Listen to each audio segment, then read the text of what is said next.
Alors vous allez me parler de...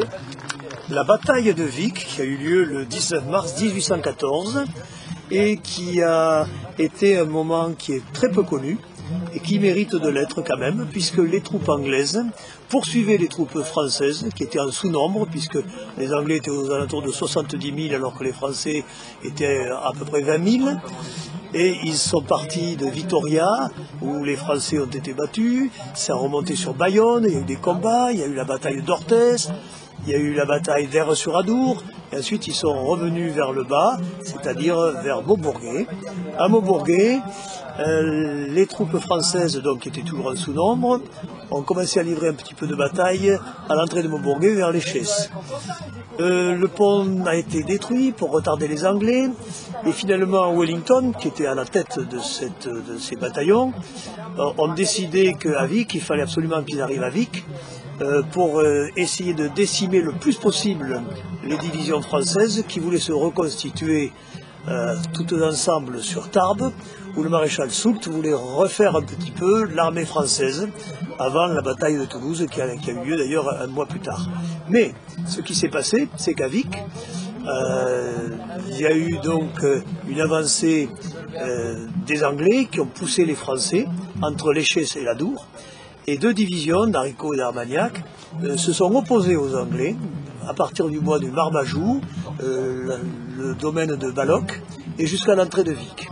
Et là, il y a deux divisions françaises qui, bien que reculant toujours, ont freiné complètement les Anglais, et ça a changé les plans de Wellington, qui n'a pas pu faire ce qu'il voulait.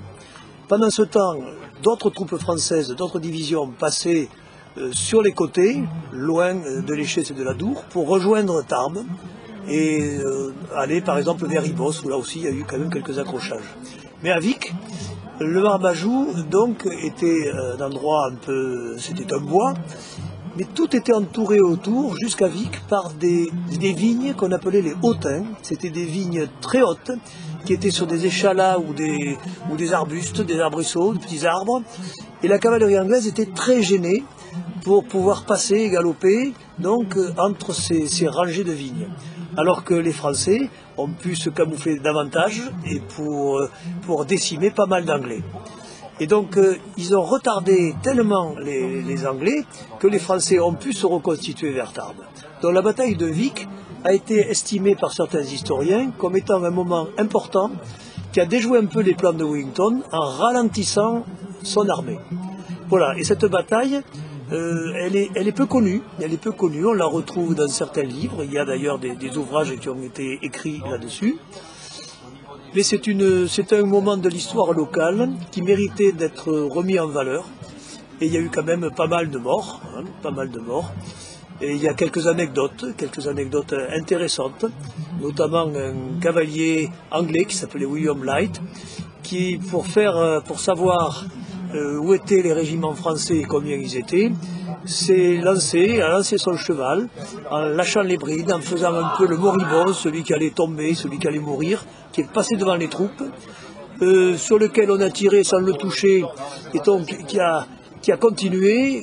Les troupes françaises ont vu ce cavalier qui était en train de mourir sur son cheval emballé, et qui a pu comme ça savoir qu'il y avait des régiments, et qui a pu dire exactement où étaient les Français. Et ce type-là a fini gouverneur en Australie. Voilà, donc ça c'est une anecdote côté anglais. Et il y en a une autre, il y a un nommé Henry Sturgeon, le colonel Henry Sturgeon, qui était un des bras droits de Wellington, qui a été tué à la bataille de Vic. Et dans une famille qui était propriétaire d'un endroit qui est actuellement la maison de santé, de génération en génération, on disait qu'un officier anglais était enterré entre deux énormes pins parasols, qui ont été effectivement connus de certains Vicois. Sur les archives anglaises, on disait que ce colonel n'avait pas eu les honneurs qu'il méritait, mais qu'il aurait été enterré à la va-vite dans un endroit qu'on pourrait reconnaître. Donc on pense que ce personnage, Henry Sturgeon, est sans doute enterré sous la maison de santé de Vic en Bigorre. Voilà, ça c'est deux petites anecdotes, la dernière étant bien sûr à vérifier. Ouais, d'accord. Ce que vous avez dans les doigts là, c'est quoi C'est une balle qui a été trouvée sur le champ de bataille de Vic. On en a retrouvé de nombreuses. avec les poils à frire bien entendu. Donc c'est en plomb, ça pèse, mais on voit comment c'était. Alors les balles anglaises étaient légèrement plus grosses que les balles françaises. Et les Anglais pouvaient récupérer des fois, quand ils avaient des lots, des balles françaises, ils pouvaient les tirer, mais les Français ne pouvaient pas tirer les balles anglaises.